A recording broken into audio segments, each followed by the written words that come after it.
the Llamas have not went into the guard tower at all. You can tell because when we go to their POVs, they don't have any Olymps, so they have not taken a run yet. Yes, excuse me, I misspoke there, meaning the Chicken Champions had already shot. Oh, the fact that they're already up so in the second. they're doing great. Llama needs to press on it. The only team who really has a definitive lead right now is the Chicken Champions. Effectively, they're up 30 points on the rest of the field because Cuddle Team and Llama Record Code both have to shoot next round. Oh boy, so if they can't secure a big lead here in the last couple of seconds, if something can't get processed, oh, the poor Burger at the very end. Burger did not get processed. We like it, never frozen there. Brilliantly done. Doesn't find it. Great work from coming out, and Carnifex doing a great job. Round 4 will begin. It's going to be the last match, and we're going to see what the line is going to be. Who is up in the tower? Who will be able to defend? And can they hold them off? Again, it's Llama Record Co. and the Cuddle Crew up there. Go Taga. It's already up there. And you can see the Chicken Champions were able to connect, so it's all about can a Little Whip and them catch up. They need a fantastic run, and they have to do everything to deny them. And you can see right away already tunneling in on those 10-point props. Yeah, the Cuddle Crew cannot earn points. The Chicken Champions already have the lead. They just kind of continue to press on here.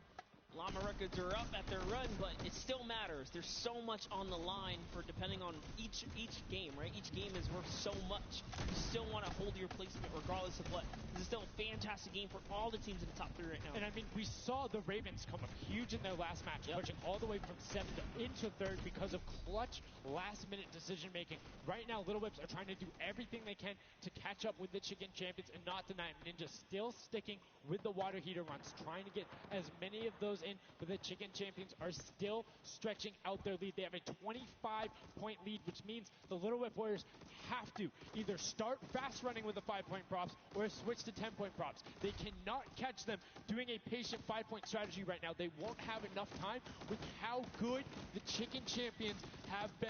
They have been the prop masters so far. Yes, they have. They were doing so good, and oh no, Ninja hits a huge spike there. He's trying to dodge, and he's so close to making it through. Very, very close. Here comes a 10-pointer from Taldoc. Sneaks it right in. That's great for the Little Whip Warriors. That's actually going to throw them over the Llama Record Company right there. Cuddle Crew actually is somehow up. Look, the Little Whip Warriors actually went to 2nd place now. They're so close to overthrowing the Chicken Champions as well.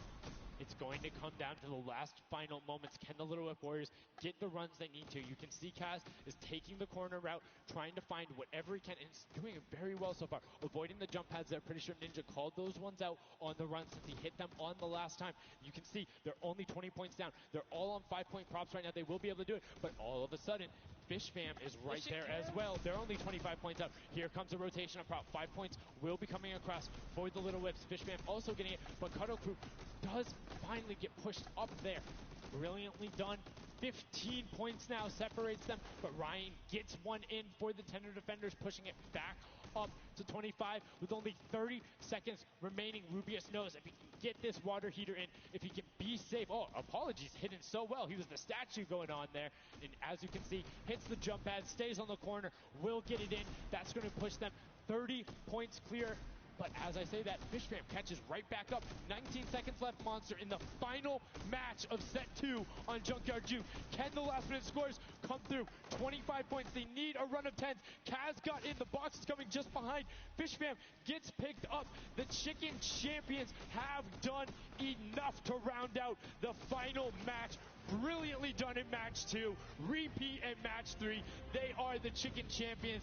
Excellently done, and they defended their crown. That's right, and you have to give props to everyone else that managed to kind of hold a top 3 lead, especially right there in those final moments. Little Whip Warriors, the Fish Fans really coming up at the end there, bumping up their prize earnings, because every round everyone's a winner, but you can earn just a little more. You can win a little bit more. Yeah, it was just brilliantly done there. And these are actually the creators who helped with this. Brilliantly done from them. Some fantastic gentlemen. Thank you guys all so much for your help in making this mode come to life. Some fine gentlemen up there, the creative builders, were at that game jam out there, spent hours and hours, and it really blows my mind to see what they're able to do in this creative mode. Because, like, I'll go in, I'll play some stuff, yeah, I think I'm pretty good, and they're like, oh yeah, after 20 minutes I have this full game mode, here's how the scoring works, here's the barriers. I'm like, that's the magic of creative, right? These unlimited possibilities, really, when it comes down to coming up with these game modes. We've seen tons of fun ones, obviously developed not only for the creative kind of fun side of the community, but the comp side as well, right? There's plenty of great game modes out there. Yeah, shout out to all the guys out there playing Storm Wars. We know you guys enjoy it, but that was a fantastic way to close out set number 2. And honestly, I enjoyed Junkyard Juke. It was fun to see kind of the definitive playstyles come out. Patience ended up being key, but players started finding the diagonal runs, knowing that, like, hey, I'm going to stick with the statue because this is my comfort, or like, I know on this run I can be blocked by this tree and this dumpster, and I only show myself once. But again, brilliant from the Fish Fam and Little Whip Warriors to push up and pass those guys in the last moments, pushing them into the top 4 and earning just a little bit more of that prize money. That's right, because they want it all here at the Fortnite Creative Finals, and it's going down. So, you love to see it. We've seen a series of, I guess, different people succeeding, right? And all of these, the Chicken Champions really kind of came out. Well, that's what, again, I love about all this and about creative. There's so many different skills that Fortnite isn't all about one individual thing. You see these guys, and what they're doing is incredibly well. Able to execute the game plan, talk with their teammates, come up with something new, and the Chicken Champions elevated. They were clearly better than the rest at Junkyard Juke, but the question is, will that continue when we get into the Golden Games? Right now, we're going to get a chance to speak with the Chicken Champions, who's up top with Pooks. Pooks, what do you got for us? Thank you so much, Sundown. I am down here with the Chicken Champions, who surprisingly didn't fly the coop. They put on an absolute clinic today in the creative trials. I'm here with Rubius. Now, you guys won the last game as well, so 2 in a row. You guys had a pretty great strategy. Do you want to kind of talk me through that a little bit? Oh, what can I say? It's the power of Norway, the power of Spain, and the power of Detroit. Like, we're crushing it. And we're a chicken, so we're good at hiding. Like, we're not good at shooting and stuff, but at hiding, we're the best. The best strategy, I think, is, well, let him take the big stuff, and we are like the supports. Like, we take the small stuff, the 5 points and stuff like that, and the trick is, don't tell anybody, but the trick is to go in the corners. Like, no one is watching the corners. It's insane. So no one is watching the corners. I hope all of your competitors did not hear you just say that. Now, he said that you were in charge of taking the big items. Does that put a little bit more pressure on you? No, it's good. It works good, so. So you guys have a ton of confidence now.